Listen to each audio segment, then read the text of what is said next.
नमस्ते, अभिवादन आपका इनोसेंट इन्वेस्टर के इस नए वीडियो में बाजार की क्लोजिंग 17,850 के आसपास हुई है। क्लोजिंग बुरी है क्या? बिल्कुल नहीं, अच्छी है क्लोजिंग। याद रखिएगा, ये रेड कैंडल काफ़ी समय से ड्यू थी। एक इस तरीके की रेड कैंडल जब बनती है तो हमें सिर्फ ये समझना चाहिए प्रॉफिट बुकिंग आई है। ठीक, छोटी सी प्रॉफिट बुकिंग, क्योंकि हम ऑल टाइम हाइस पे आज भी क्लोजिंग दिए हैं, जो कि काफ़ी अच्छी बात है। आज हमने इंट्राडे बेसिस पे भी ऑल टाइम हाई मारा है, क्लोजिंग बेसिस पे भी हमारी ऑल टाइम हाई की क्लोजिंग है। तो इस कैंडल को आप बुरी कैसे बोलोगे? बस दिखने में रेड है, बाकी सब यहाँ पर अच्छा है। जो ऊपर से प्रॉफिट बुकिंग है, देखते हैं कौन किया है, FIIs या DIIs। बात करेंगे निफ्टी ट्रेडर सेटअप की। 3 मिनट हमको यहाँ पर मिलता है सेल साइड का ट्रेड और टारगेट हिट होता है। देखिए, यहाँ पर आपको सेल साइड का ट्रेड लेना था, उसके बाद मोमेंटम आया था, आपने यहाँ पर प्रॉफिट बुक करना था। ठीक, उसके बाद 10 मिनट का ट्रेड, यहाँ पर भी आपको सेल साइड का ही ट्रेड मिला था। यहाँ पर रिट्रेसमेंट नहीं मिला। एक चीज़ मैं आपको दिखाना चाहूँगा, इस कैंडल के मोमेंटम को छोटा मत समझिएगा, क्योंकि यहाँ पर हमको सेल साइड का ट्रेड मिला था। जिन लोगों ने रिट्रेसमेंट का वेट किया उनको ट्रेड ही नहीं मिला, उनको अवॉइड कर देना था। और जो लोग रिट्रेसमेंट का वेट नहीं करते, कम क्वांटिटी के साथ ट्रेड लेते हैं या फिर ऑप्शंस में ट्रेड लेते हैं, उनको यहाँ पर बढ़िया ट्रेड मिला था। 17,885 के आसपास आपको सेल करना था। जी हाँ, निफ्टी स्पॉट की मैं बात कर रहा हूँ। जो इंडेक्स बात होती है, जहाँ पर इंडेक्स में आप ट्रेड करते हो, वो ऐसे यहाँ पर ट्रेड नहीं होता, वो निफ्टी फ्यूचर्स होता है। आई होप आप इतना जानते हो कि कुछ लोग इस पे सवाल पूछते हैं। जो लोग ट्रेड कर रहे हैं वो जानते हैं, लेकिन जो लोग सवाल पूछते हैं कि निफ्टी कैसे बाई कर लें, भैया निफ्टी फ्यूचर्स बाई होता है। जैसे निफ्टी का कॉल और पुट ऑप्शन बाई होता है, वैसे निफ्टी का फ्यूचर्स बाई होता है।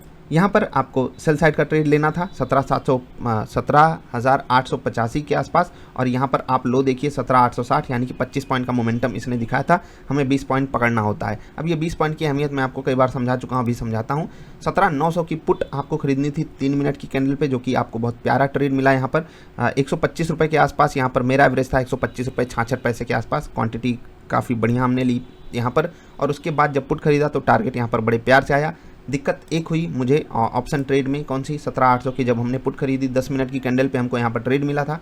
अब दिखाता हूँ, मैं अपनी साढ़ेपंथी दिखाता हूँ आपको। यहाँ से सीखना है, कुछ बहुत ज़रूरी है सीखना। क्यों ज़रूरी है? बहुत ध्यान से देखिएगा। यहाँ पर हमको बाई साइड का ट्रेड लेना था। ठीक, यहाँ ये जो कैंडल आपको दिख रही है, यहाँ पर आपको बाई साइड का ट्रेड लेना था। मैंने ले लिया, बहुत सही समय पे ले लिया। ठीक है, बहुत सही समय पे ले लिया। 95 रुपीज़ के आसपास मेरा जो है बाइंग एवरेज था। ठीक है, जो भी मैं क्वांटिटी लेता हूँ अपनी 30% क्वांटिटी मैं वहाँ पर तुरंत ले लिया। टारगेट भी तुरंत उसने 10% का दे दिया। 10% का टारगेट छोटा नहीं होता, अभी समझा दूंगा कितना बड़ा टारगेट होता है। 10% का टारगेट दिया, उसके बाद हमारी जो कॉस्टिंग थी उसके नीचे आ गया। मतलब कि आपको पता है ऑप्शन कितने ज़्यादा वोलाटाइल होते हैं। जहाँ पर हम ट्रेड लिए थे वहाँ से 4% 3% नीचे मिल रहा था। मैंने वहाँ पर एवरेज कर लिया। साढ़ेपंथी दिखी ना आपको? टारगेट आने के बाद तुरंत रिवर्स किया है, और वहाँ पर मैंने जो मतलब बेस्ट केस सिनारियो तो यही था कि मैं टारगेट पे एग्जिट करता, लेकिन वर्स्ट केस भी यहाँ पर क्या होना चाहिए था कि मैं कॉस्ट पर एग्जिट कर लेता, क्योंकि टारगेट हिट करके वापस आ रहा है तो कॉस्ट पर एग्जिट कर लीजिए। लेकिन मैं यहाँ पर साढ़ेपंथी दिखा रहा था एवरेज करने की।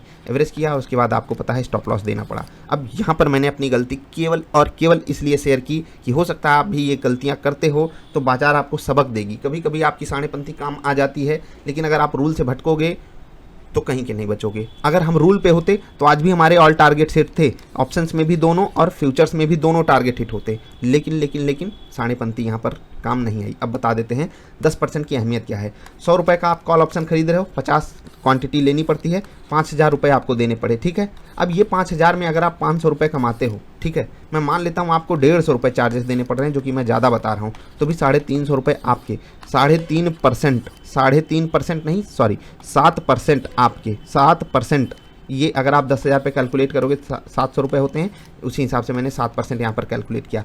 7% का रिटर्न पता है बैंक आपको साल भर में नहीं देते, और ऑप्शंस में इतनी आसानी से मिल जाता है। एक चीज़ याद रखिएगा, अगर इतनी आसानी से मिल रहा है तो इतनी आसानी से जाता भी है। तो रूल्स पे ट्रेड करिए, रूल से नहीं भटकोगे तो आपको तकलीफ नहीं होगी। साढ़ेपंथी दिखानी चाहिए, लेकिन धीरे धीरे करके। कभी कभी बहुत लॉजिक लगाने के बाद भी मेरा कन्विक्शन थोड़ा सा ज़्यादा था, समझ रहे हैं, कन्विक्शन ज़्यादा था, और इसी कारण मैंने यहाँ पर एवरेजिंग की, और उसके बाद देखिए कन्विक्शन सही भी हुआ, लेकिन पहले स्टॉप लॉस आने के बाद। समझ रहे हैं? तो इसको आप पॉजिटिव वे में लीजिएगा। अब आप लोगों से मैं हमेशा कहता आया हूँ, ऑप्शन रिस्की है, ऑप्शन रिस्की है, ऑप्शन रिस्की है। और अभी आपने अगर पिछले 4 दिन की हमारी परफॉर्मेंस को देखा होगा, एक भी दिन ऑप्शन ट्रेडिंग में हमें लॉस नहीं हुआ है, एक भी दिन। इवन प्रॉफिट हमको बहुत बड़े बड़े हुए हैं। मैं 10% के प्रॉफिट को बड़ा बोलता हूँ, मैं ये नहीं कह रहा हूँ कि मैंने पैसा डबल कर दिया है। ये 10% को ही मैं बड़ा बोलता हूँ। आप इसको समझिएगा अगर समझ में आती है। अगर आपको 100% और 200% वाला ही प्रॉफिट चाहिए तो मेरे पास उसका ऑप्शन नहीं है। हमें लॉस क्यों नहीं हुआ? क्योंकि हम रूल से नहीं भटकते हैं। कम से कम 90% केसेस में। कभी कभी इकलौता केस हो जाता है जो मैं आपके साथ शेयर भी करता रहता हूँ, तो वहाँ भटकना चलता है, इंसान है, थोड़े बहुत भटक जाते हैं, इधर उधर मामला फिसल जाता है, लेकिन चलिए अब मैं आपको ये बात क्यों बताया, क्योंकि हमेशा कहा जाता है ऑप्शन बहुत रिस्की है, ऑप्शन बहुत रिस्की है। अगर आप चीज़ों के रिस्क को समझ करके उसमें ट्रेड करते हो तो आपको पता है कि इस बाज़ार में जहां रिस्क है वहीं पर बड़ा पैसा है। मैं ये नहीं कह रहा हूं आप ऑप्शन ट्रेडिंग में घुस जाइए, लेकिन अगर आपका कैपिटल कम है तो आपके पास कोई चारा और बचता नहीं है। लेकिन आप क्या करते हो, ऐसी कॉल खरीदो जो डबल हो जाए। पैसा डबल नहीं करिए, पैसा धीरे धीरे करके ग्रो कीजिए। और इसीलिए मैं आपको बोलता हूँ सेटअप पे ट्रेड कीजिए। सेटअप पे ट्रेड नहीं करोगे तकलीफ बहुत है इस बाज़ार में। ठीक, 17,800 की पुट क्यों खरीदनी थी, 17,900 की पुट क्यों खरीदनी थी, सेल साइड का ट्रेड और बाई साइड का ट्रेड कैसे मिलता है, उसके लिए आप निफ्टी ट्रेडर सेटअप ज्वाइन कर सकते हो वेबसाइट के माध्यम से। अभी आगे बढ़ते हैं। Asian Paints, Eicher Motors, Mahindra and Mahindra, HCL tech, Bharti Airtel. देख रहे हैं कैटेगरी, देखिए स्टॉक्स की, 2 स्टॉक्स एक कैटेगरी के, HCL tech, Bharti Airtel, Asian Paints. उसके बाद 3 स्टॉक्स अलग अलग कैटेगरी के। ये हैं टॉप गेनर्स। सुबह IT स्टॉक्स धूम मचा रहे थे, फिर उसके बाद आ गए लाइन पे, ये सब बढ़िया मोमेंटम दिखाया। निफ्टी अगर आज पॉजिटिव क्लोजिंग दी है, पता है किसके कारण, आपके प्यारे दुलारे एशियन पेंट और महिंद्रा के कारण। HCL टेक भी काफ़ी सपोर्टिव रहा, भारती एयरटेल भी। गिरावट में भी वेटेज वाले स्टॉक्स थे, मामूली स्टॉक्स नहीं गिर रहे थे। Tata steel, JSW steel, State Bank, Divi's lab, ये सब गिरे हैं 2 से 3 से 4% तक। श्री सीमेंट सोचिए 2% गिरा है। इसके अलावा भी कई सारे स्टॉक्स गिरे हैं। आज ITC भी गिर रहा था, कुछ खास सपोर्ट था नहीं। IT इंडेक्स ने काफ़ी मदद करने की कोशिश की, इसीलिए ये इंडेक्स पॉजिटिव था। इंडिया विक्स के हाल को देखकर मैं समझ गया था कि आज ब्रॉडर मार्केट्स में बड़ी गिरावट आई होगी, और वही हुआ। निफ्टी नेक्स्ट 50 का इंडेक्स देखिए, इंडस टावर 14% मजबूत था, LTI 3-4%, उसके बावजूद ये इंडेक्स नेगेटिव में बंद हुआ है, वो भी 0.25%। अपोलो हॉस्पिटल 7% टूटा, इंडिगो 3.5%, SBI कार्ड 3.5% कमज़ोर। मामूली बात है, सोच कर देखिए। UBL, यहाँ तो न्यूज वगैरह चल रही है, आपको पता होगी। UBL 3% नीचे, नौकरी 3.25% नीचे। मिड कैप और बुरा हाल है। अपोलो टायर देख लीजिए 0.4% नीचे, Jindal steel 3.5%, Sun TV 3.5%, Scotts 3%, Tata power 3%।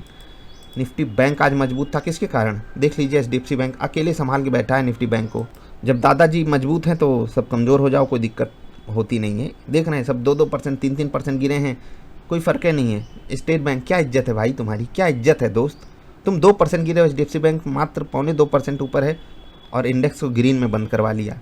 लानत करो, लानत स्टेट बैंक वालों, लानत करो। मजाक कर रहा हूँ, चलिए मजाक कर रहा था, कोई दिल पे ना ले लेना। चलिए, financial services, HDFC bank, ICICI bank, HDFC, ICICI general insurance, Bajaj Finserv, ये सब मजबूत थे। इकलौता स्टॉक HDFC बैंक जो कि 0.2% मजबूत था, नहीं तो सब नाम मात्र पॉजिटिव थे।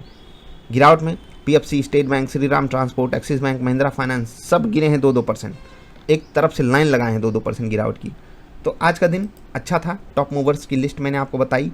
अच्छा दिन इसलिए क्योंकि आज सेंसेक्स ने 60,000 का आंकड़ा टच किया और निफ्टी ने भी ऑल टाइम हाइस पे क्लोजिंग दी है। दमदार क्लोजिंग है हमारे लिए। एंजॉय कीजिए। इससे पहले जो वीडियो डाली है वहाँ पर कुछ बातें हमने बताई है आपको ट्रेडिंग से रिलेटेड, तो ज़रूर देखिएगा। बात की है टाटा मोटर्स से रिलेटेड और 10 साल में पैसा 4 गुना कैसे हुआ, ये सब बातें आपको जाननी है, वीडियो देख लीजिए। अभी इतना ही। वीडियो पसंद आए तो लाइक कर दीजिएगा। कोई सवाल सुझाव हो तो नीचे WhatsApp नंबर है, उस पर कनेक्ट कीजिएगा।